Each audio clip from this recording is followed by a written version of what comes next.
जल उपलब्धता की समस्याएं। विश्व के कई प्रदेशों में जल की कमी है। अधिकांशतः अफ्रीका और पश्चिमी एशिया, दक्षिणी एशिया और पश्चिमी संयुक्त राज्य अमेरिका के भाग, उत्तर पश्चिमी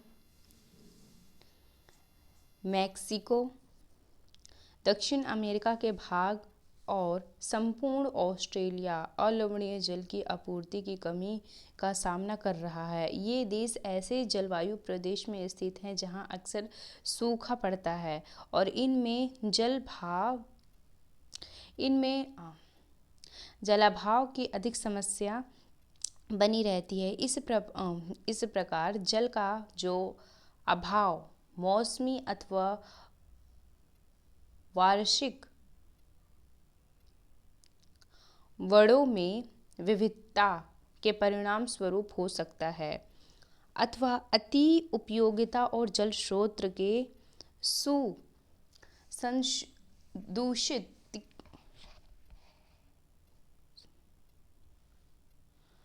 के कारण भी जल का अभाव हो सकता है। तो कहने का अर्थ क्या है? जल की समस्या विश्व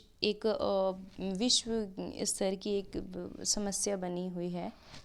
इसमें कुछ देशों के नाम हैं जहाँ पर सामान्यतः ये जो हैं देश हैं, प्रदेश हैं, ये सूखी क्षेत्रों में आते हैं, जिसके कारण यहाँ की जो जल आपूर्ति है वे पूरी नहीं होती। जल आपूर्ति का हमेशा अभाव बना रहता है। और इसमें प्रमुख देशों के नाम जैसे कि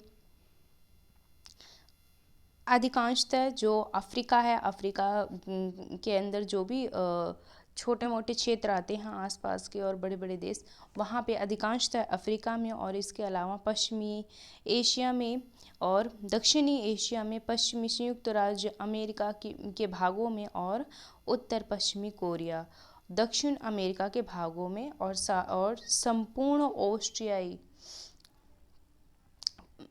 प्रदेशों में। यहाँ पर क्या होता है, जल का अभाव तो है ही, लेकिन अलवणीय जलों का भी अभाव है। अलवणीय जल वे होते हैं जिसको अधिकांश रूप में हम उनका सेवन करते हैं। मतलब एक तरीके से जल जब अलवणीय होता है तब हम उसे प्रयोग में लाते हैं भोजन बनाने में और उसे पीने में। तो इस प्रकार की समस्या यहाँ पे अधिकांशतः अलवणीय जल की समस्या इन देशों में देखी गई है। अब ये कुछ यहाँ पे एक छोटी सी तालिका दी गई है कि हम प्रतिदिन कितना लीटर जो पानी है, कितना हम एक दिन में कितना उसको यूज़ करते हैं। एक व्यक्ति जो है, एक व्यक्ति के बारे में ये बता रहा है कि एक व्यक्ति दिन में कितना पानी लीटर ख़त्म करता है यूज़ करके। तो पानी, पीने का पानी 3 लीटर प्रतिदिन, खाना बनाने का 4 लीटर, नहाने का 20 लीटर, शौचालय का 40 लीटर और वस्त्र धोने का भी 40 लीटर, बर्तन धोना 20 लीटर और बागवानी के लिए 23 लीटर। कुल मिलाकर 150 लीटर प्रतिदिन एक व्यक्ति जो है इतनी मात्रा में पानी का इस्तेमाल कर रहा है। तो दिन प्रतिदिन पानी जो है वे बहुत ही अधिक मात्रा में, जितनी मात्रा में इनका मतलब ये जो स्रोत हैं जल के, वो माध्यम बढ़ते नहीं हैं, उतनी ज़्यादा इनको हानि पहुंचती है। मतलब ये और अधिक दूषित होते चले जाते हैं। तो जल का उपयोग बहुत सोच समझ के और बहुत सही ढंग से किया जाना ही इसका उचित हल है। ये यमुना जो है, यमुना एक हमारी जो भारतीय नदी है उसका एक दृश्य दे रखा है। वे वाहित मल और औद्योगिक बहिष्स्राव एवं कचरे के कारण प्रदूषित हो रही है। जो ये यमुना नदी है, ये जो फैक्ट्री से निकलने वाला औद्योगिक जो कचरा होता है वे जाता है यमुना नदी में, और विभिन्न प्रकार के जो मलवाहित विभिन्न प्रकार के जो सीवर लाइन के जो जल जाते हैं, गंदा कचरा जाता है, यमुना का जो जल शुद्ध जल होता है तो उसके वहाँ से मिलने से वो दूषित हो जाता है। तो इस प्रकार जो गंगा और अन्य, ये तो यमुना नदी का एक छोटा सा एक बहुत ही छोटा सा दृश्य दिखा रखा है। इसी प्रकार देश में अन्य धार्मिक जो भी नदियां हैं, जैसे हरिद्वार से ये गंगा जब निकलती है तो वहाँ से बहुत साफ़ होती है, लेकिन आगे चलकर उसमें कुछ ना कुछ आगे चलकर उसमें जुड़ जाता है, ऐसा कि नदी जो है वे नदी ना बनकर वो एक न जाने गंदे नाले के रूप में नज़र आती है। हालांकि ये कहना सही नहीं है कि गंदे नाले के रूप में नज़र आती है, लेकिन जो आज का वातावरण है उसके अनुसार उसकी जो हालत हो गई है वे उसी रूप से हो गई है। तो कहने का अर्थ ये है कि सफाई और जल का उचित उपयोग अत्यंत आवश्यक है, अन्यथा ये हमारे विश्व के लिए, सभी के लिए विनाशकारी है। जल संसाधनों का संरक्षण आज के विश्व में शुद्ध तथा पर्याप्त जल स्रोत तक पहुंचना एक बड़ी समस्या बन गई है। इस क्षीण होते संसाधन के संरक्षण के लिए कदम उठाने चाहिए। यद्यपि जल एक नवीकरणीय संसाधन है, तथापि इसका अति उपयोग और प्रदूषण इसे उपयोग के लिए अनुपयुक्त बना देता है। तो कहने का अर्थ ये है कि हालांकि जल तो है, लेकिन जल की मात्रा जो शुद्ध जल है वो भी 1% है, अभी हमने देखा। तो जितनी तेज़ी से जल चक्र जो चलता रहता है उसमें परिवर्तन नहीं आता, उसके काफ़ी गुना क्या होता है, जल दूषित हो जाता है और इसका अति उपयोग होता है। जब अति उपयोग होता है तो पानी जो होता है, जो जल होता है, उसको वे संरक्षण प्रदान करने की जगह उसको व्यर्थ करते हैं। तो इसी और प्रदूषण की भी यही स्थिति है। जब जो गंगा का जो अन्य प्रकार की नदियां हैं, जैसे गंगा हो गई, यमुना हो गई, सरस्वती हो गई, तो ये सब इसमें क्या है, इन सब का जो जल है शुद्ध है, साफ़ है, लेकिन वातावरण ने उसे प्रदूषित कर दिया है। क्यों?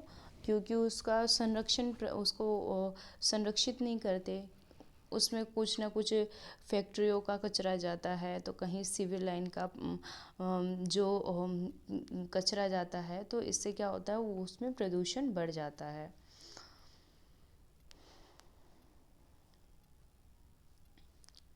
उपयोग के लिए अनुपयुक्त बना देता है और अशोधित अथवा आंशिक रूप से संशोधित वाहित मल और कृषि रसायनों का विसर्जन और जल निकायों में औद्योगिक बहिर्स्राव जल के प्रमुख संदूषक हैं। इसमें शामिल नाइट्रेट धातु और पीड़कनाशी जल को प्रदूषित कर देता है। तो जल के अंदर जो शोधित वाहित जल जाता है, शोधित वाहित वाला जो अर्थात जो गंदा जल जाता है, मतलब गंदा पानी जो कचरे से भरा होता है, वे क्या करता है, वे जल को प्रदूषित कर देता है। इसके अलावा वो कहता है कि जो कृषि के लिए रसायन यूज़ करते हैं, कि जैसे फर्टिलाइज़र डालते हैं भूमि में, उससे क्या होता है, किसान इसके लिए डालते हैं क्योंकि उनकी जो कृषि हो और उत्तम हो और उसमें जीवाणु ना लगे। लेकिन ये भी एक प्रकार से एक हानि पहुंचाते हैं पृथ्वी को, और साथ ही साथ जो जल है उसको भी। और औद्योगिक बहिर्स्राव जल, ओके, ये भी है उसका एक कारण। ये भी जल को प्रदूषित करता है। अभी हमने पहला देखा, दूसरा देखा, तीसरा है ये।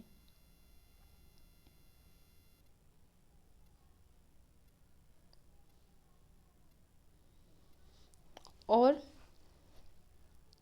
इसमें शामिल नाइट्रेट धातु तथा पीड़कनाशी जल को प्रदूषित कर देता है। तो ये जो जल के विभिन्न रूप हमने देखे कि कहीं से फैक्ट्रियों से आ रहा है जल, और सीवर लाइन का जो गंदा पानी, ये सब आकर साफ़ पानी में आके मिल जाता है। जैसे जो भी नदियां हैं उसमें आके मिल जाता है। उसमें क्या होता है, उसमें जो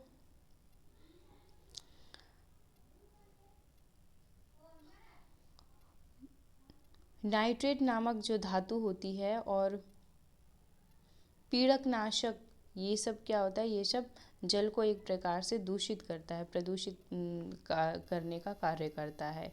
इसमें से अधिकांश रसायन अजैव निम्नीकरण होने के कारण जल द्वारा मानव में पहुंच जाते हैं और प्रदूषकों को जल निकाय में छोड़ने से पूर्व बहिस्रावों को उपयुक्त विधि से संशोधित करके जल प्रदूषित नियंत्रित किया जा सकता है।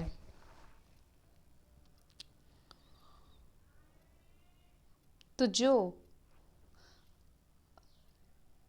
अजैव जो रासायनिक होते हैं वे विभिन्न प्रकार के, जब वो धरती पे जाते हैं, ज़मीन में जाते हैं, तो वो जो उसके मतलब ऐसे कुछ उसमें कण मौजूद होते हैं जो कि स्वास्थ्य के लिए हानिकारक होते हैं।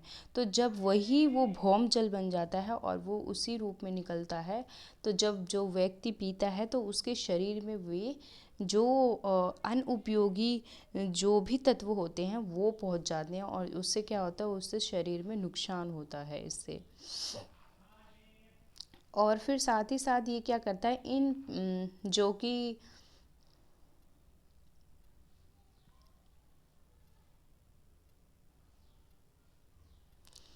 इन प्रदूषकों को जल निकाय में छोड़ने से पूर्व बहिस्रावों को उपयुक्त विधि से संशोधित करके जल प्रदूषण नियंत्रित किया जा सकता है। तो जो जल निकाय है,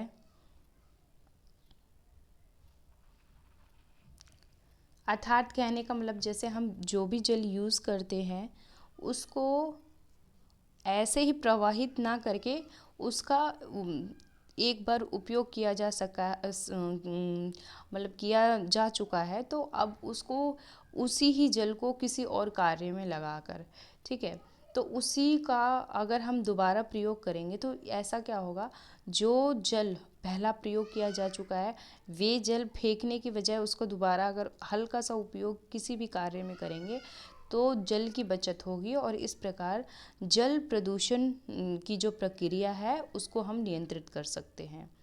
ओके, आगे देखिए, वन और अन्य वनस्पतियाँ, जो वनस्पति आवरण स्थलीय प्रवाह को मंद करते हैं और भूमिगत जल को पुनः पूरित करते हैं। जल संग्रहण पृष्ठीय प्रवाह को बचाने की दूसरी विधि है। तो ये क्या कह रहा है, जो धरातलीय प्रवाह को मंदा करना किस माध्यम से, वन और जो वनस्पति है उसके आवरण में भूमिगत जल को पुनः पूरित करते हैं। तो कौन पूरित करता है, जो ये वन है और जो अन्य वनस्पतियां हैं ये भूमिगत जल को पूरित करते हैं। क्यों? क्योंकि जब जल का प्रयोग किया जाता है और जल को छोड़ा जाता है तो जल का वाष्पीकरण होता है और भूमिगत जल भी वो भूमि के माध्यम से रिस कर नीचे चला जाता है, और ये सब जो प्रक्रिया होती है ये भूमिगत जल को पूरित करती है। तो जल जो संग्रहण पृष्ठ प्रवाह को बचाने की दूसरी विधि है। तो जो पृष्ठ प्रवाह को बचाने की दूसरी विधि अर्थात ये कह सकते हैं कि जो प्रथम तो वनस्पतियां हो गई हैं, और दूसरा जो जल होता है वे क्या होता है, वो वाष्पीकरण के माध्यम से आकाश में जाता है, बादल बनता है, फिर बाद में वर्षा होती है। तो ये विभिन्न प्रकार की विधि का उल्लेख किया है। जल रिसाव को कम करने के लिए खेतों को सिंचित करने वाली नहरों को ठीक से पक्का करना चाहिए। तो जल रिसाव वहाँ के लिए उचित है जहाँ पर मतलब जहाँ पर काफ़ी समय से गंदा पानी रुकता हो, वहाँ पे जल रिसाव तो ठीक है, लेकिन जल रिसाव वहाँ नहीं होना चाहिए जहाँ पर जैसे नहर हो, इन सब का जो जल हो, नहर का जो जल होता है वो सिंचाई के लिए उपयोग करते हैं, तो वहाँ पर जल संरक्षण के लिए उसे पक्का किया जाना चाहिए जिससे जल का रिसाव रुका रहे। और रिसाव और वाष्पीकरण से होने वाले जल क्षति को रोकने के लिए क्षेत्र की स्प्रिंकलरों से सिंचाई करना अति प्रभावी विधि है। वाष्पीकरण की अधिक दर वाले सूक्ष्म प्रदेशों में सिंचाई की ड्रिप अथवा टपकन विधि बहुत उपयोगी होती है। सिंचाई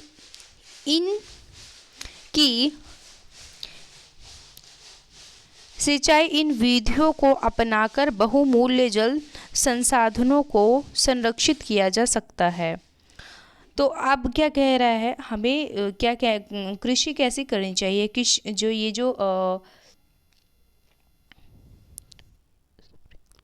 ये जो स्प्रिंकलर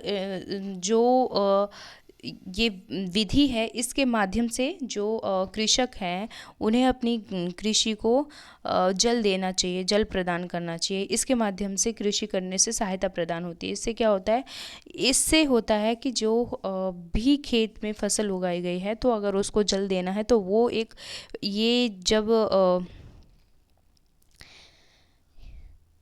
स्प्रिंकल जो है ये जब चलेगा ना तो ये ना फव्वारे की तरह हर एक स्थान पर एक थोड़े थोड़े समय पर नमी प्रदान करते रहेगा। इससे क्या होगा, नमी बनी रहेगी, फसल अच्छी होती रहेगी, बरकरार रहेगी नमी। और नमी बनने से क्या होता है, जब ये जो भी खेतों में वृक्ष लगे होते हैं, पेड़ पौधे लगे होते हैं, जो भी अनाज देने वाले पौधे होते हैं, उससे उनको नमी मिलती है और नमी मिलने से वो भरपूर वे अपनी वृद्धि करते हैं।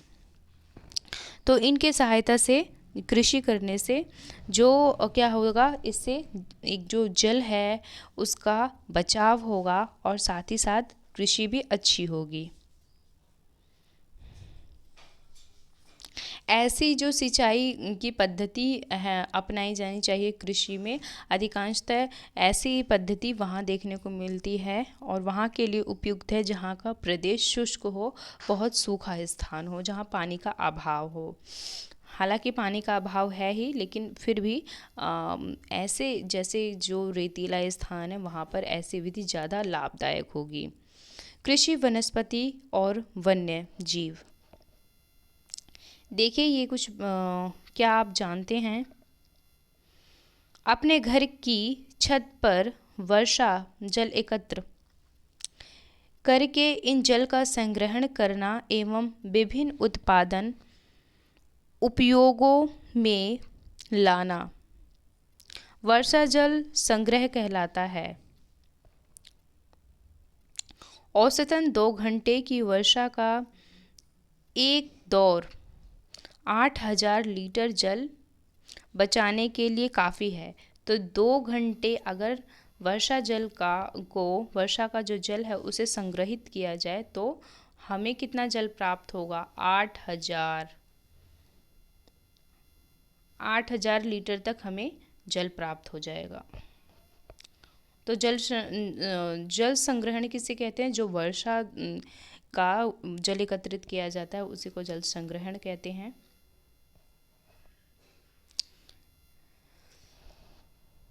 प्रकृति, वनस्पति और वन्यजीव। स्कूल के बच्चे हस्तशिल्प प्रदर्शनी में घूम रहे थे और प्रदर्शनी की वस्तुएं देश के विभिन्न भागों में एकत्रित की गई थी। मोना ने एक थैला हाथ में उठाया और उत्साह से कहा, यह एक सुंदर हैंडबैग है। अध्यापिका ने कहा, हाँ, यह जूट से बना है। क्या आप उन टोकरियों और दीप, छत्रों और कुर्सियों को देख सकते हैं? वे बेंत और बांस की बनी हैं। भारत के पूर्व और उत्तर प्रदेश अर्ध प्रदेशों में बांस प्रचुर मात्रा में पैदा किया जाता है। बांस उत्तर पूर्व क्षेत्रों में अधिकांशतः देखा जाता है और उत्तर पूर्व में जो 7 सिस्टर्स वाले जो स्टेट्स हैं उनमें ज़्यादा बांस पाए जाते हैं। तो ये वही कह रहे हैं। आगे जस्सी जो है वो रेशमी स्कार्फ देखकर उत्साहित थी। यह खूबसूरत स्कार्फ देखो। अध्यापिका ने स्पष्ट किया कि रेशम कीड़ों से प्राप्त किया जाता है। यह शहतूत के पेड़ों पर पाए जाने वाले हैं। बच्चे समझ गए कि पौधे हमें अनेक विभिन्न उत्पादन प्रदान करते हैं जिसका उपयोग हम अपने दैनिक जीवन में करते हैं। तो ये जो जूट है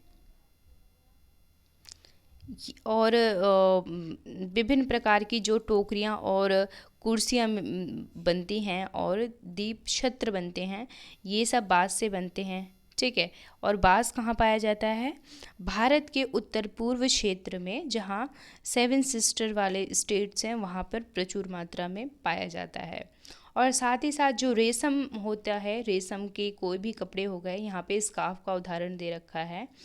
तो चाहे रेशम के जो वस्त्र होते हैं वे शहतूत के पेड़ से, ये जो कीड़े पनपते हैं इस पेड़ पर, तो उनके जो कीड़े होते हैं उनसे ही ये रेशम प्राप्त होते हैं, रेशम। तो फिर बाद में इनका क्या होता है, इन्हें एकत्र करके फिर इनके कपड़ों का निर्माण होता है। तो इस प्रकार बच्चों के साथ साथ हमें भी पता चला कि जो प्रकृति है वे हमें विभिन्न प्रकार से अपने दैनिक जीवन में सहायता प्रदान करती है। प्रकृति, वनस्पति और वन्य जीव केवल स्थल मंडल, जल मंडल और वायुमंडल के बीच जुड़े एक संकरे क्षेत्र में ही पाए जाते हैं। तो प्रकृति, वनस्पति जो है और अन्य जीवन, ये इनका जो क्षेत्रफल है ये पाए कहाँ जाते हैं? ये स्थल मंडल पर ही पाए जाते हैं। स्थल मंडल पे ही जल मंडल है और जल मंडल पे ही वायुमंडल है। तो स्थल मंडल ये हमारी पूरी पृथ्वी है, तो और पृथ्वी पर ही जल है। तो वे स्थल मंडल, जल मंडल और वायुमंडल के बीच जुड़े एक संकरे क्षेत्र हैं। मतलब ये एक दूसरे से परस्पर जुड़े हुए हैं। ये एक दूसरे के बिना, मतलब यहाँ अगर ये सिर्फ स्थल मंडल हो तो भी जीवन संभव नहीं है, और सिर्फ वायुमंडल हो तो भी जीवन संभव नहीं है, और सिर्फ जल मंडल ही हो, सिर्फ जल ही हो तो भी जीवन संभव नहीं है। तो ये तीनों परस्पर एक दूसरे से जुड़े हुए हैं, जिसे क्या कहते हैं? जिसे जैव मंडल कहते हैं। ओके, इसी को जैव मंडल कहते हैं। जैव मंडल में देखिए ये रेशमी जो कीड़ा है उसका यहाँ पे फोटो दे रखा है छोटा सा, इस प्रकार दिखता है रेशमी कीड़ा। जैवमंडल में सभी जीवित जातियों जीवित रहने के लिए एक दूसरे से परस्पर संबंध और निर्भर रहती है।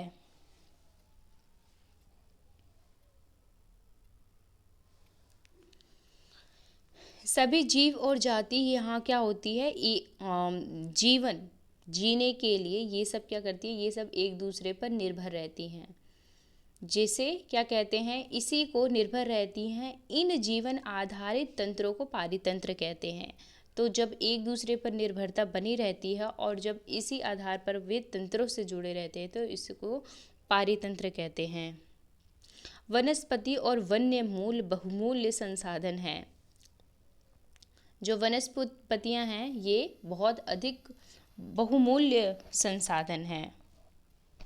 प्राणियों को आश्रय देते हैं, ऑक्सीजन उत्पन्न करते हैं। बिल्कुल, प्राणियों को आश्रय देते हैं, जैसे पशु पक्षी हो गए तो इन्हें आश्रय प्रदान करते हैं और ये ऑक्सीजन देते हैं और हम जो कार्बन डाइऑक्साइड छोड़ते हैं ये उन्हें अवशोषित कर लेते हैं, जिससे हम सांस लेते हैं। बिल्कुल, और फसलों को उगाने के लिए आवश्यक मृदा की सुरक्षा करते हैं। तो ये क्या करते हैं, जो ये वनस्पति हैं, अभी हमने इससे पहले ही ऊपर हमने क्या पढ़ा था कि जो मृदा को बनने में करोड़ों समय लग जाता है। 1 मीटर ऊंचाई की मृदा बनने में उसको करोड़ों समय लग जाता है। तो ये सब जो करोड़ों समय लगता है, समय के साथ साथ उनको जो बनाए रखने में प्रकृति उनका अधिक योगदान देती है। तो ये क्या कह रहा है, ये वही कह रहा है, ये कहता है कि जो फसलों को उगाने के लिए आवश्यक मृदा की सुरक्षा करता है और साथ ही साथ रक्षक मेखला के रूप में कार्य करता है।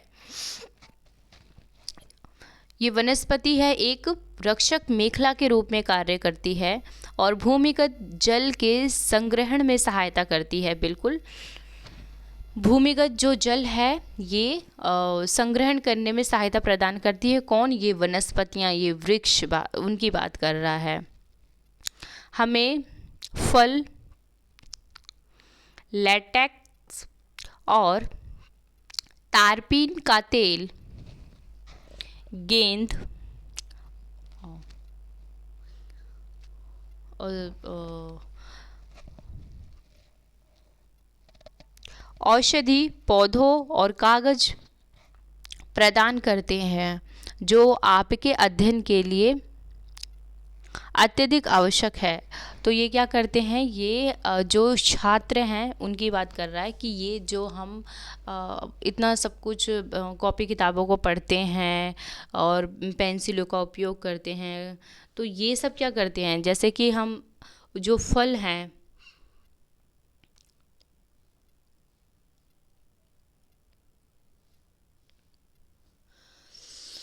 फल हो गए और साथ ही साथ तरपीन का तेल और गोंद हो गया और साथ ही साथ जो औषधि पौधे हो गए, कागज हो गए, ये एक प्रकार से हम इसका जो भी प्रयोग करते हैं तो ये सब किससे प्राप्त होते हैं, ये सब वनस्पतियों से प्राप्त होते हैं। कागज किससे प्राप्त होता है, जब पेड़ों को काट दिया जाता है और उसकी लुगदियाँ तैयार होती हैं, फिर लुगदियों से उसके जो फिर पेज बनाए जाते हैं उसका, जैसे अखबार रोज जो बनते हैं और जो पुस्तकें बनती हैं, ये उन्हीं की देन है, वनस्पतियों की।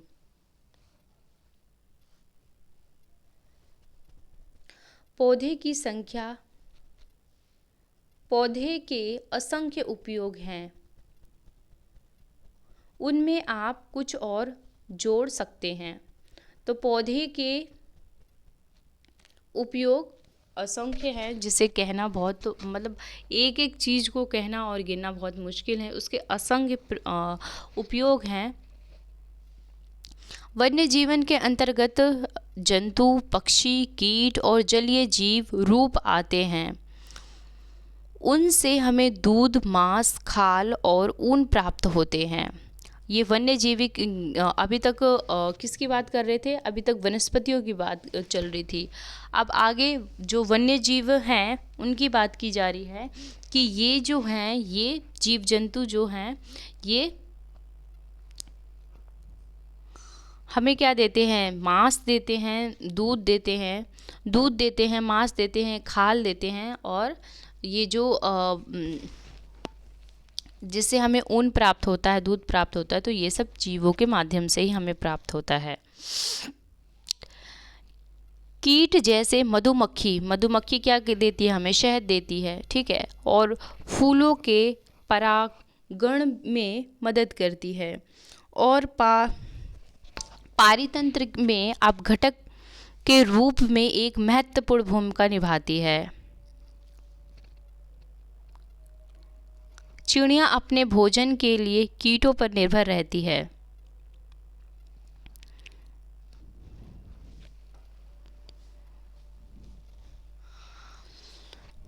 तो ये जो पारितंत्र अभी हमने पढ़ा था, ये पारितंत्र किसे कहते हैं? जो जीवन है, वो जो जीवित प्राणी हैं, जो भी जीव हैं, वो एक दूसरे पर परस्पर संबंधित है। तो वही कह रहा है कि जो पारितंत्र में अपघटक रूप से एक महत्वपूर्ण भूमिका निभाती है, कौन? ये जीव जंतु। और जो चिड़िया अपने भोजन के लिए कीटों पर निर्भर रहती है। तो कीट जो होता है वे कुछ और खाता है, और जो चिड़िया होती है वे कीट को खा लेती है। फिर इसी प्रकार जो भी निर्भरता एक दूसरे पे बनी रहती है, उसी को पारितंत्र कहते हैं। और आगे ये कहता है अपघटकों के रूप में कार्य करती है। गिद्ध मृतक जीव जंतुओं को खाने के कारण एक अपमार्जक है और पर्यावरण का एक महत्वपूर्ण शोधक समझा जाता है। इसीलिए प्राणी चाहे बड़े हो अथवा छोटे, सभी पारितंत्र के संतुलन को बनाए रखने के लिए अनिवार्य है। तो क्या है? पारितंत्र की दृष्टिकोण से देखा जाए तो हमने क्या पढ़ा था कि ये सभी एक दूसरे पर निर्भर हैं। तो ठीक वही प्रकार, वही बातें उसी को और विस्तृत रूप में बताया है कि जो चींटियां हैं वे भोजन पर निर्भर रहती है, और जो कीट हैं, कीटों पर चिड़िया और अन्य पशु पक्षी जीवित रहते हैं, और ऐसे विभिन्न प्रकार के जो ये श्रृंखलाएं हैं वे चलती रहती है।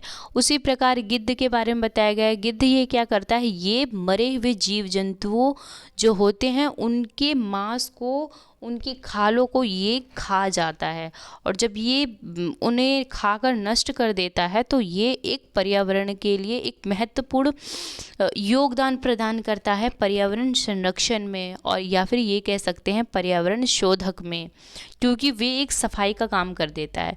अगर मरे हुए जीव जंतुओं को ये खा लेगा तो उससे क्या होगा? प्रदूषण साफ रहेगा, दूषित वायु नहीं होगी, स्वस्थ वातावरण बना रहेगा। यही बात हो गई। ओके, अब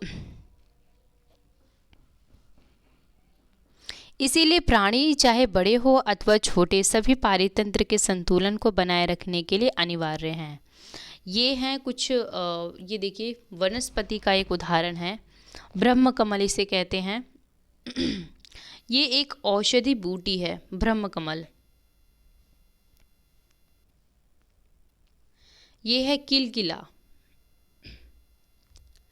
फिंग फिशर कहते हैं इसे, ठीक है। और साथ ही साथ ये है, इधर गिद्ध का चित्र बनाया है, ये है गिद्ध। तो अब ये क्या कहता है? क्या आप जानते हैं कि उपमहाद्वीप में जिन पशुओं का उपचार डिक्लोफिने और साथ ही साथ एस्प्रिन अथवा इब्रोफ्रोने जैसे पीड़ानाशी से किया जाता था, उनके अपमार्जन उपरांत गिद्ध किडनी खराब होने से मर रहे थे। पशुओं पर इन औषधियों के उपयोग करने पर प्रतिबंध लगाने के प्रयास किए जा रहे हैं, और साथ ही साथ आरक्षित स्थान पर गिद्ध के प्रजनन के प्रयास भी किए जा रहे हैं। तो जो पर्यावरण है वे विभिन्न प्रकार से अपना योगदान प्रदान करता है कि जो प्राणी जगत है उसे संरक्षित किया जा सके, जो जल है उसे सुरक्षित किया जा सके, और इसी प्रकार विभिन्न प्रकार के जो पशु पक्षी हैं उनको आवास मिले, उनको भोजन मिले। तो मतलब कहने का अर्थ ये है कि जो प्राकृतिक योगदान और ये एक तरीके से जो संसाधन है उनका संरक्षण करने पर बल प्रदान करता है। घास स्थल M1, ये उसके एक छोटा सा दृश्य है कि घास स्थल भी महत्वपूर्ण है, जो कि मृदा बनाने में अपना योगदान प्रदान करती है। अनेक प्रकार की वनस्पतियां वनों में पाई जाती हैं।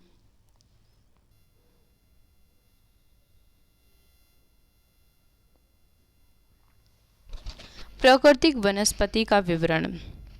वनस्पति की वृद्धि मुख्य रूप से तापमान और आर्द्रता पर निर्भर रहती है।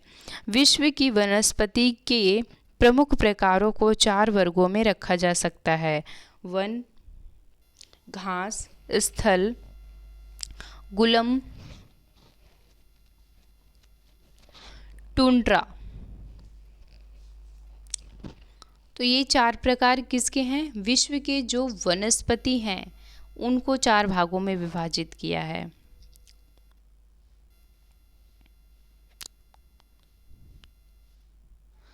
अब ये वनस्पति क्या है? देखिए, वनस्पति की वृद्धि मुख्य रूप से तापमान और आर्द्रता पर निर्भर रहती है। तो कहीं भी जो भी वन हो गया या फिर कोई भी ऐसा स्थान हो गया जहाँ पर वन वृक्ष पाए जाते हैं और भी घास स्थल पाए जाते हैं अनेक, तो इसमें सबसे महत्वपूर्ण वनस्पति की वृद्धि के लिए जो तापमान होता है और आर्द्रता होती है वो बहुत अधिक महत्वपूर्ण होती है। अगर वहाँ पर सीधी सूरज की किरणें पड़ रही होगी तो वहाँ का तापमान अच्छा होगा और वहाँ पे जो भी वन होंगे या फिर वहाँ का जो वातावरण होगा, वहाँ का जो तापमान होगा वो अच्छा होगा कृषि के लिए। और आर्द्रता भी आवश्यक उतनी ही है। आर्द्रता क्या करती है? ये पता करती है कि जो वातावरण है वहाँ पर अगर आर्द्रता अधिक है, जहाँ पर सूरज की रोशनी अधिक होती है वहाँ पर आर्द्रता अधिक होती है, और जहाँ पे सूरज की रोशनी कम पड़ती है वहाँ आर्द्रता कम होती है। तो ये सब वनस्पति की वृद्धि में अत्यधिक योगदान प्रदान करते हैं।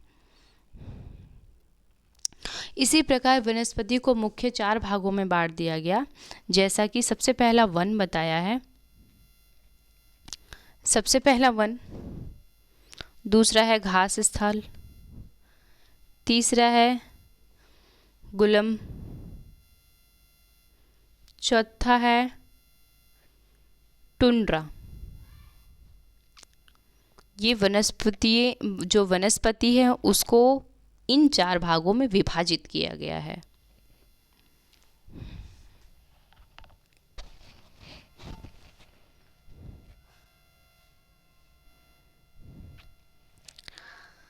भारी वर्षा वाले क्षेत्रों में विशाल वृक्ष उगा सकते हैं। इस प्रकार वन प्रचुर जल आपूर्ति वाले क्षेत्र में ही पाए जाते हैं।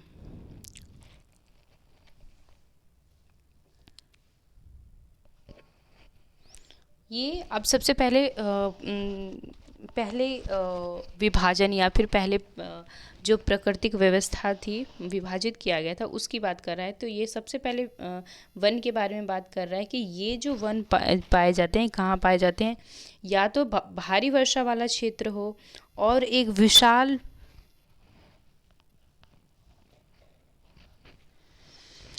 भारी वर्षा वाला क्षेत्र में विशाल वृक्ष उग सकते हैं, और साथ ही साथ इस प्रकार वन प्रचुर जल आपूर्ति वाले क्षेत्रों में ही पाए जाते हैं। तो जहाँ पर वर्षा अधिक होती है, जहाँ पर पानी अधिक होता है, वहाँ पर इस प्रकार के वन प्रचुर मात्रा में पाए जाते हैं। इस प्रकार की वनस्पतियाँ पाई जाती हैं।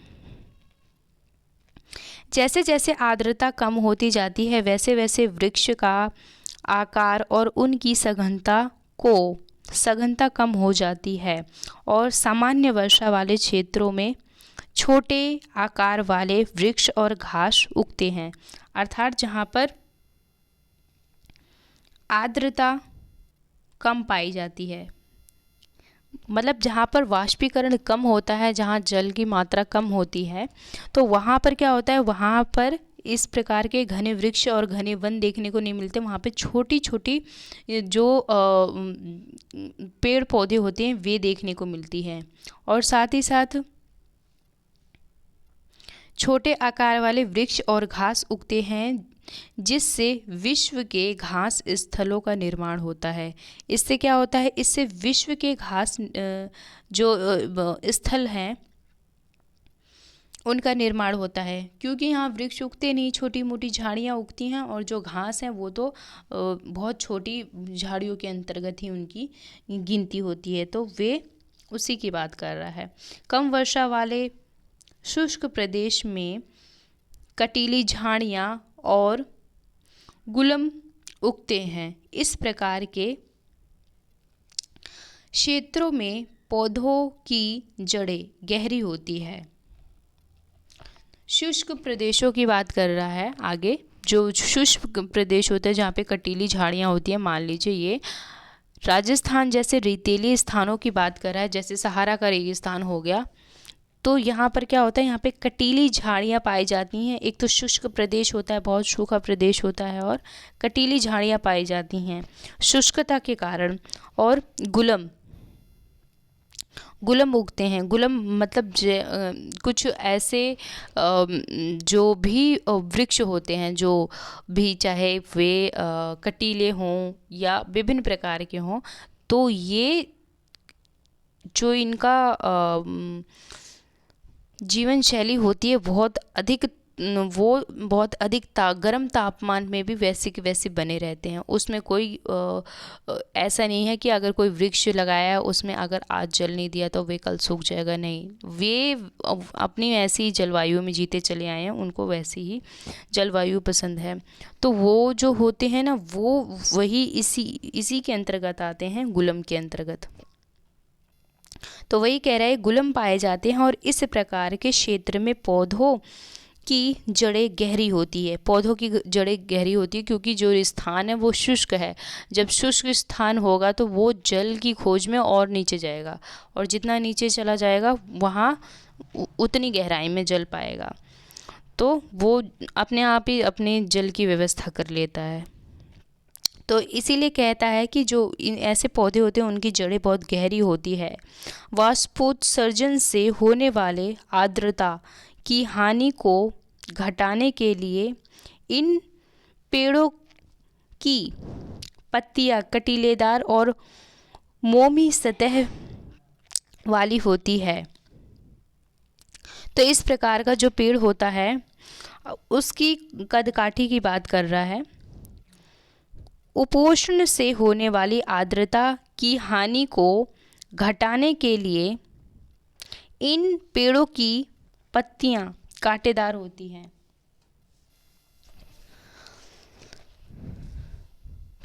जो आर्द्रता होती है, आर्द्रता की समाप्ति के लिए ये जो इनकी जड़ें तो सबसे पहले नीचे जाती है, और साथ ही साथ इन जो पौधों पे पाई जाती हैं पत्तियां, वे कैसी होती है, वे कटीलेदार पे बहुत छोटी छोटी पत्तियां होती हैं, बहुत कम संख्या में होती हैं, और ये बहुत अधिक मोमी सतह वाली होती है। मतलब ये बहुत ऐसे स्थल पे पाया जाता है, ऐसा वृक्ष जैसे बहुत अधिक जो रेतीला होता है, अगर तुम चुटकी में हटाओ ना तो यूं एक हाथ मारोगे ना, हल्का सा यूं करोगे तो वो जो मिट्टी है ना अपने आप यूं अपना स्थान छोड़ देती है।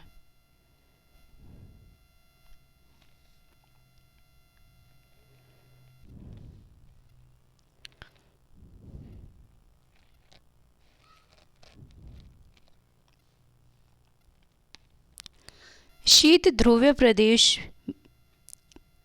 की टुंड्रा वनस्पति में मॉस और लाइकेन सम्मिलित है।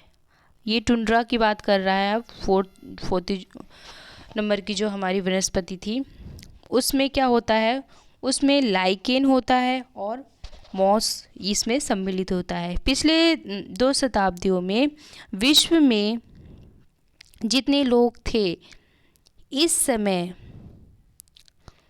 उनसे कहीं अधिक लोग बढ़ती जनसंख्या के पोषण के लिए, फसलों को उगाने के लिए वनों के विशाल क्षेत्रों में वृक्ष काट दिए गए हैं और विश्व भर में वनों का आवरण तेजी से समाप्त हो रहा है। इस बहुमूल्य संसाधन के संरक्षण की तुरंत आवश्यकता है।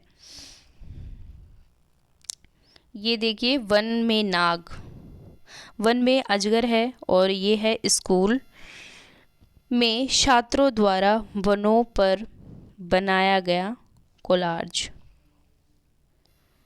तो कहने का अर्थ ये विभिन्न प्रकार की जो प्राकृतिक वनस्पतियाँ हैं अलग अलग क्षेत्रों और अलग अलग तापमानों के अनुसार उगती हैं। ये जो हमने पहले ही देखा था कि उसमें जो वातावरण है उसका तापमान और जो उर्वरता है, ये सब उन सब में विभिन्न प्रकार के जो वृक्ष पाए जाते हैं। कई स्थानों पर कहीं कहीं एक जैसे नहीं पाए जाते हैं, अभी हमने देखा। तो ये उसकी वनस्पति और उसकी आर्द्रता पर निर्भर करता है। इसी का ये छोटा सा एक उदाहरण दिया गया है कि वन में पाए जाने वाले ये अजगर हैं और ये इसकी जागरूकता को बढ़ाने के लिए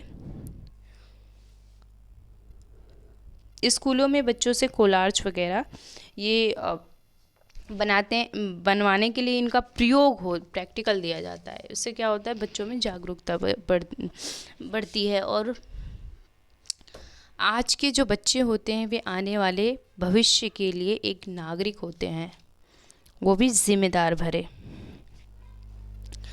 तो इस प्रकार विभिन्न प्रकार से हमें भी इसमें सहयोग प्रदान किया जाना चाहिए, जिससे हमारी प्रकृति अच्छी और सुलभ बनी रहे। प्रकृति, वनस्पति और वन्य जीवन का संरक्षण।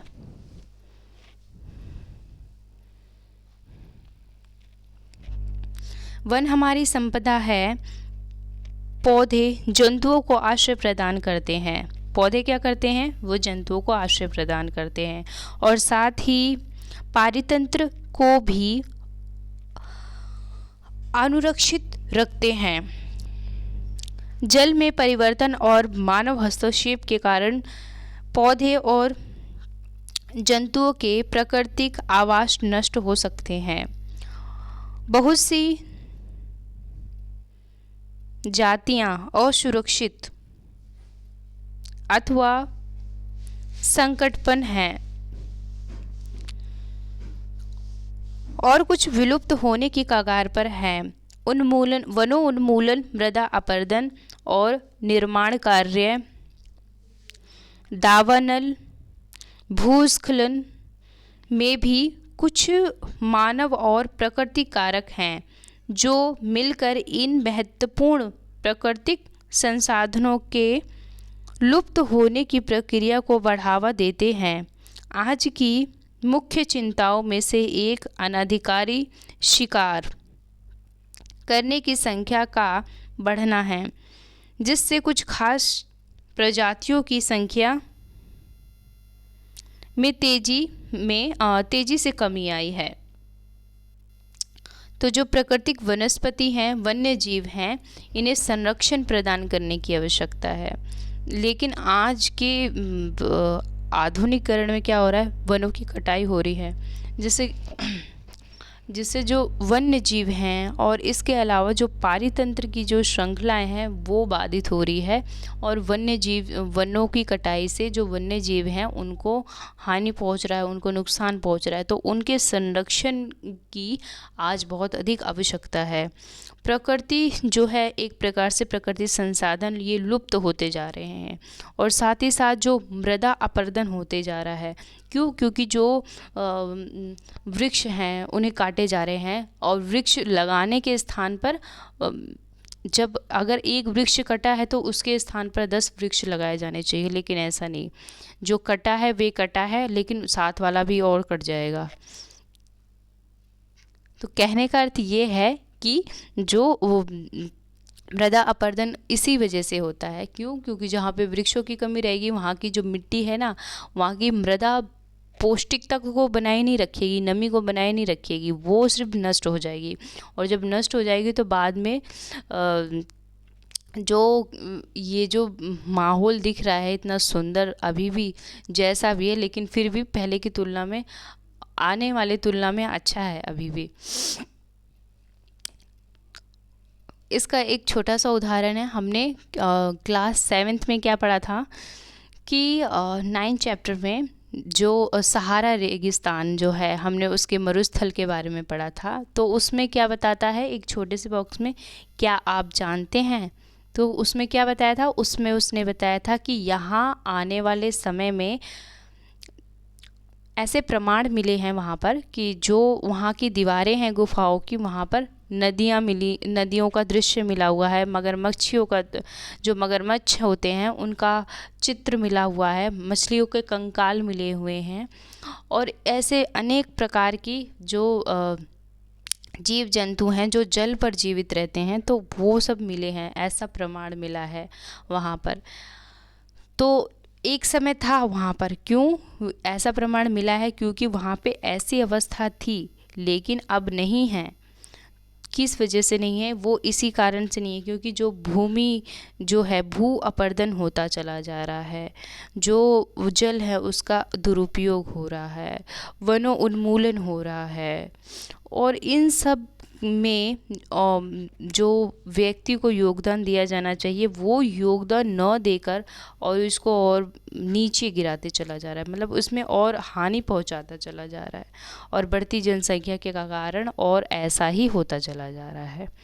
तो ये जो सुंदर स्थल है, इसको सुंदर स्थल बनाए रखने की आवश्यकता है। इसे हमें सहारा रेगिस्तान नहीं बनाना। सहारा रेगिस्तान कैसा है, वहाँ पर दूर दूर तक कोई जल के स्रोत नहीं हैं, और वे अपना जो भारत है वे है 3.2 लाख वर्ग किलोमीटर, ठीक है, वर्ग किलोमीटर। लेकिन वो जो है ना, उसका जो क्षेत्रफल है हमारे भारत से भी काफ़ी बढ़कर है क्षेत्रफल। ये तो कुछ नहीं है, उसकी जो मात्रा बहुत अधिक है, तो इतनी दूरी में फैला हुआ है।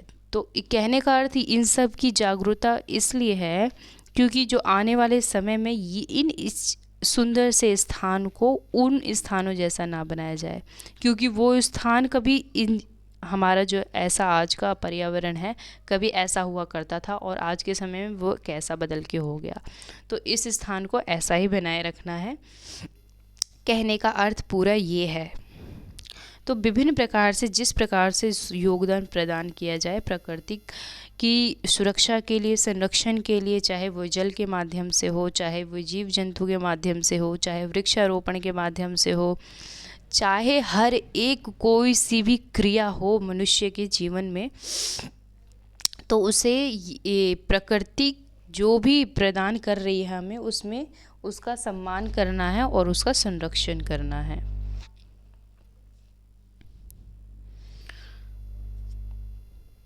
तो इसी कारण से क्या हुआ, कुछ नुकसान हुए, उसी वजह से प्रजातियों की संख्या में तेजी से कमी आई है। क्यों, ये जो अभी हमने देखा क्या, इस वजह से क्योंकि जो ऐसे व्यक्ति हैं जो जानवरों का शिकार करते हैं, वो शिकार करते हैं तो क्या करते हैं, उनकी ये अगर विशेष रूप से विशेष जानवरों का शिकार किया जाता है, जैसे हाथी है उसका शिकार किस लिए किया जाता है, दांतों के लिए किया जाता है, और जो मगरमच्छ है और जो शेर है इनका शिकार किया जाता है उनकी खालों के लिए। तो विभिन्न प्रकार के उद्देश्यों के लिए इस प्रकार के शिकार किए जाते हैं। तो कहने का अर्थ ये है कि इसे रोका जाना चाहिए। इसी ही के कारण कई जो प्रजातियां हैं वे समाप्ति के कगार पर आ गई है, और वो भी बहुत तेज़ी से। वही ये आगे इसी क्रम में हमें बताता है कि जैसे पशु खाल, चमड़ा, नाखून, दांत और पंखों के साथ साथ सींगों के एकत्रीकरण में गैर कानूनी व्यापार के लिए जंतुओं का अनधिकार शिकार किया गया है। तो किसके किसके लिए? अधिकांशतः जो पशु पक्षी हैं उसका शिकार किया जाता है। पक्षियों के का जो शिकार किया जाता है पंखों के लिए किया जाता है। अन्य जानवरों का शिकार जो किया जाता है नाखूनों के लिए, दांत के लिए, भालू के नाखून जो होते हैं वे बहुत अधिक इन सब के लिए ये सब क्या है, ये सब व्यापार की दृष्टि में बहुत अधिक महत्वपूर्ण है। एक सींग वाला गैंडा जो कि असम में ज़्यादातर पाया जाता है, उसका इन सब की संख्या में कमी आई है और इसका एकमात्र कारण है गैर कानूनी तरीके से जो शिकार किया जाना और जो पशु पक्षी हैं उनकी हत्या कर दी जाती है, ये इन सब की प्राप्ति के लिए। तो ये सब ऐसा नहीं किया जाना चाहिए, ये सब गैर कानूनी है। इनमें से कुछ जंतु चीता, शेर, हाथी, ब्लैक बग और मगरमच्छ, घड़ियाल, घोड़ा, हिम तेंदुआ और शुतुरमुर्ग और मोर हैं। मोर भी बहुत अधिक इसका भी बहुत अधिक शिकार किया जाता है।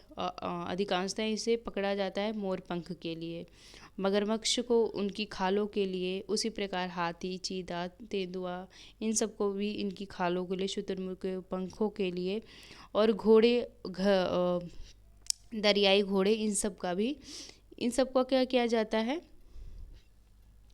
इन सबको जो शिकार किया जाता है और इन्हें हानि पहुंचाई जाती है। इनका संरक्षण जागरूकता बढ़ाकर किया जा सकता है। राष्ट्रीय उद्यान, वन्य जीवन अभयारण्य, जैव मंडल निश्चय हमारी प्राकृतिक वनस्पति और वन्य जीवन को सुरक्षित रखने के लिए बनाए जाते हैं। संकरीय घाटियों, झीलों, आर्द्रभूमि का संरक्षण मूल्यवान धन नष्ट होने से बचाने के लिए आवश्यक है। तो इन सब के संरक्षण के लिए क्या किया है हमारी गवर्नमेंट ने? कई प्रकार के राष्ट्रीय उद्यानों का निर्माण किया है, कई वन्य अभयारण्य किए हैं, और साथ ही साथ जो जैव मंडल है इन सब में हमारी प्राकृतिक रूप से हमें योगदान दिया जाना चाहिए और साथ ही साथ वन्य जीव को सुरक्षा प्रदान की जानी चाहिए। संक्रिय घाटियां, झीलें और आर्द्रभूमि का संरक्षण मूल्यवान संसाधन नष्ट होने से बचाते हैं। तो ये जो झील हैं और आर्द्रभूमि है, आर्द्रभूमि वहाँ जहाँ उसे कहते हैं जहाँ पे नमी पाई जाती है, जहाँ पर जल युक्त नमी पाई जाती है भूमि पे, और ये जो घाटियाँ हैं, झील है, ये सब हमारी एक तरीके से ये एक मूल्यवान संसाधन है, और ये एक तरीके से जो संसाधन है, जो भी मूल्यवान संसाधन है, उसे नष्ट न होने में ये सब क्या करती है, उसमें योगदान प्रदान करती हैं, सहायता प्रदान करती हैं। तो इस प्रकार मनुष्य को विभिन्न प्रकार से योगदान दिया जाना चाहिए। ये है ब्लैक बग, ये कुछ हिरन के आकार का हिरन जैसा दिखता है। ब्लैक बग को सुरक्षा की आवश्यकता है। ये सब ऐसी प्रजातियां हैं जो कि खतरे में हैं, अर्थात उनकी जो संख्या बहुत कम सीमित में है।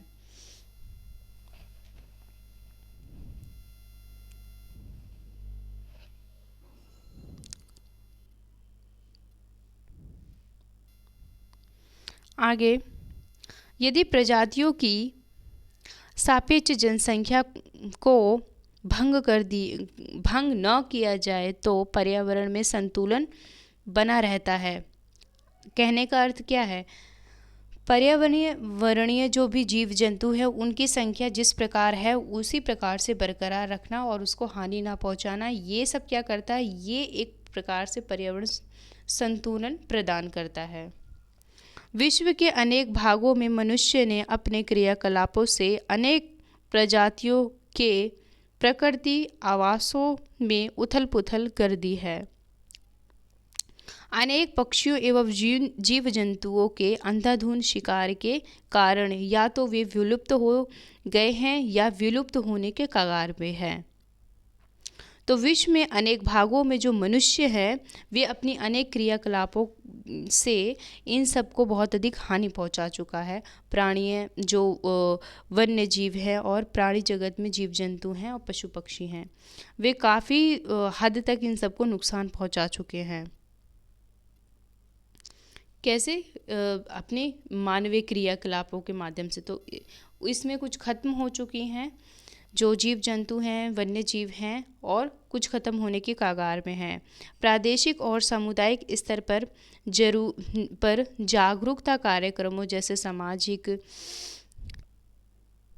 वानिकी और वनों महोत्सव को प्रोत्साहित करना चाहिए। स्कूल के बच्चों को पक्षी देखने प्राकृतिक कैंपों में ले जाने के लिए प्रोत्साहित करना चाहिए ताकि वे विविध जातियों के निवास का अवलोकन कर सके। बहुत से देश पक्षियों और पशु को मारने और उनके व्यापार करने के विरुद्ध हैं। भारत में शेरों, चीतों, हिरणों और भारतीय सारंग और मोर को मारना अवैध है। तो भारत में किसको संरक्षण प्रदान किया है? हालांकि सभी जीव जंतु को संरक्षण प्रदान है, पर ये मुख्य रूप से मारे जाते हैं, तो इनका शिकार अधिक किया जाता है, तो इन्हें संरक्षण प्रदान किया गया है। शेरों को, चीता को, जो हिरण हैं वे, और भारत सारंग और मोर, इनको मारना अवैध है। एक अंतर्राष्ट्रीय परिपाटी CITES, the convention on international trade इन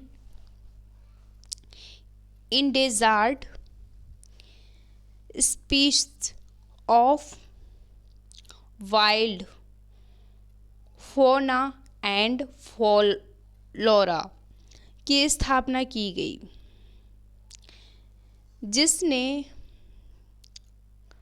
प्राणियों और पक्षियों की अनेक जातियों की सूची तैयार की जाती है। एक सूची में दिए गए सभी पक्षियों और प्राणियों के व्यापार करने पर प्रतिबंध लगाया गया है। पौधों और प्राणियों का संरक्षण प्रत्येक नागरिक का नैतिक कर्तव्य है। तो प्रत्येक नागरिकों का क्या कर्तव्य है? जो वन है उसे संरक्षण प्रदान करना, जीव जंतुओं को सुरक्षा प्रदान करना। ये जो CITES नामक एक संस्था है, इसने एक लिस्ट तैयार करी जिसमें अनेक जो भी जनजातियों से संबंधित पशु पक्षी थे उनकी सूची बनाई गई। उसमें कौन कौन से नाम सम्मिलित किए गए थे जो बहुत अधिक मतलब कम संख्या में हैं और ख़त्म होने की कगार पर हैं। तो इन सब का उन्हें संरक्षण प्रदान करने के लिए विभिन्न प्रकार के कार्य किए। शब्दावली: राष्ट्रीय उद्यान वर्तमान और भविष्य को पीढ़ी के लिए एक या एक से अधिक पारितंत्रों की पारिस्थितिक एकता की रक्षा के लिए नामित किया गया प्राकृतिक क्षेत्र। तो कहने का अर्थ ये है, राष्ट्रीय उद्यान का अर्थ क्या है?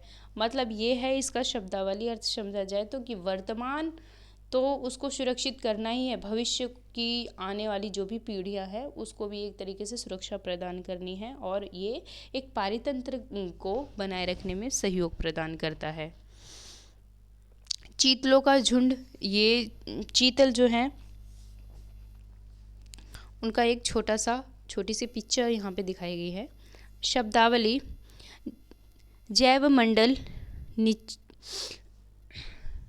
निचय यह वैश्विक नेटवर्क द्वारा जुड़े रक्षित क्षेत्रों की एक श्रृंखला है जिसे संरक्षण और विशाल के विकास के बीच के संबंध को प्रदर्शित करने के इरादे से बनाया गया है।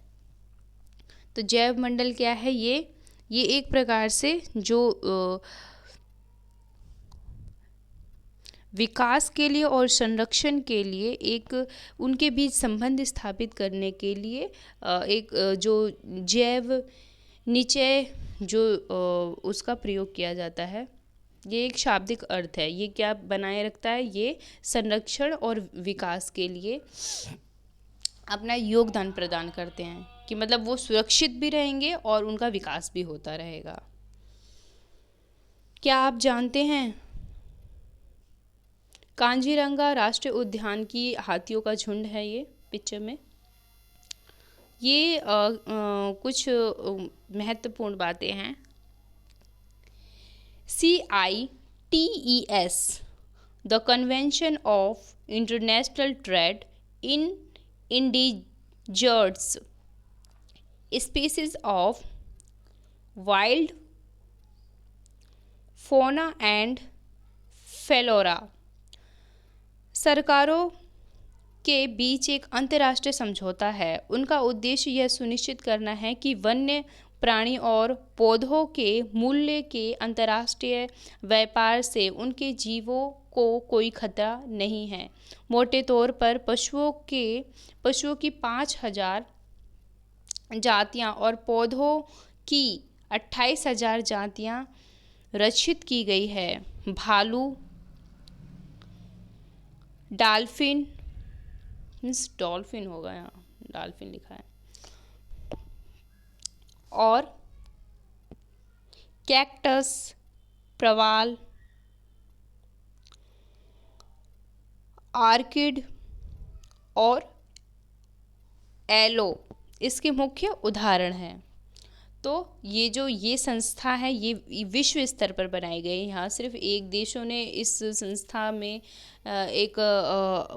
सिर्फ एक देश द्वारा निर्मित नहीं है, ये अन्य देशों ने मिलकर इस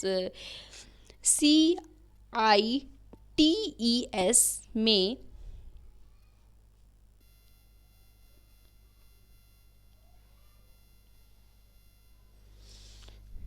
सभी ने मिलकर इसमें योगदान प्रदान किया है और इसमें कम से कम जो 5000 पशु हैं उसे संरक्षित किया गया है और 28,000 जो जातियां हैं किसकी? पौधों की, जो खत्म होने की कगार पे हैं, जो पौधे हैं वे और जो जीव जंतु हैं वे, उनकी बात कर रहा है। तो पशुओं की दृष्टि में देखा जाए 5000 और पौधों की दृष्टि में देखा जाए तो 28,000 जो जातियां हैं वे इन्हें एक तरीके से इन्होंने इसे संरक्षण प्रदान किया है, इनके बचाव के लिए इन्होंने अपना योगदान दिया है, वो भी विश्व के स्तर पर, राष्ट्रीय स्तर पर नहीं, अंतर्राष्ट्रीय स्तर पर।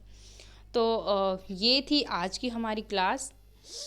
तो हमने क्या देखा? अपने आज की जो क्लास है उसमें हमने देखा जो वन्य प्राणी हैं, वन्य जीव हैं, पशु हैं, पक्षी हैं, उनको एक तरीके से नुकसान ना पहुंचाना, उनको संरक्षण प्रदान करना, और जो वनस्पतियां हैं हमारी उसको एक तरीके से सहयोग प्रदान करना, उसमें किसी प्रकार की हानि न पहुंचाना। पशु पक्षियों को उससे क्या मिलता है? आवास मिलता है, जीवन के लिए एक पारितंत्र की एक प्रक्रिया उसमें लगातार जारी रहती है। और जो गिद्ध है वे हमारे प्रकृति के लिए बहुत अधिक अच्छा कार्य करता है। ये मरे हुए लोगों के जीव जंतुओं के जो मांस होते हैं, जो भी शरीर के जो भी अंग होते हैं, ये उन्हें खा डालता है मरे हुए लोगों का। तो उससे क्या होता है? जो भी वायु में होने वाला प्रदूषण होता है और आसपास जो भी विभिन्न प्रकार की बीमारियां फैलती हैं उसको होने से ये बचाता है। ठीक है, इसी प्रकार ये है कुछ एक जड़ी बूटी है, एक औषधि है ब्रह्म कमल। ये सब सब वनस्पतियों के अंतर्गत आता है। इसके साथ ही साथ जो वन्य जीव में और वनस्पति में ये भी एक रेशमी कीड़ा भी, इसका भी एक बहुत महत्वपूर्ण योगदान है। जल का संरक्षण बहुत अधिक आवश्यक है, क्योंकि जो जल का उपयोग रोज एक दिन में 150 लीटर खर्च करता है प्रतिदिन एक व्यक्ति। ओके, फिर साथ ही साथ हमने मृदा के बारे में पढ़ा। मृदा जो है उसको बनने में काफ़ी लंबा समय लगता है, और पानी का जन संरक्षण 1200 लीटर पानी बर्बाद हो सकता है अगर एक टपकती हुई टोटी का एक वर्ष में हिसाब लगाया जाए। तो मृदा के संरक्षण के लिए विभिन्न प्रकार की कृषि पर बल दिया गया है, और साथ ही साथ उसकी उपयोगिता उचित रूप से की जानी चाहिए, इस पर बल दिया गया है। मृदा के निर्माण के बारे में हमने देखा था, और